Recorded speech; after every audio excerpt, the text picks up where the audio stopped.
Now, this is one of the easiest questions you will see in exam.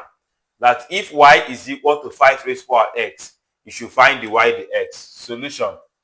You should know that if y is equal to any constant at all raised to power x, that your dy dx is simply repeat that constant, then you now put lane that constant.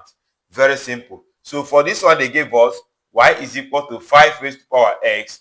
Therefore, dy dx should be equal to what? Repeat that 5 raised to power x and then put lane what? Lane 5. Okay? So tell me what this one will be. Y is equal to 105 raised to power x. Y is equal to 0.2 all raised to power x. So in this case, find the y dx and still find the y dx here. So tell me the answer of these two according to what I just did now. So tell me the answer of these two in the comment section.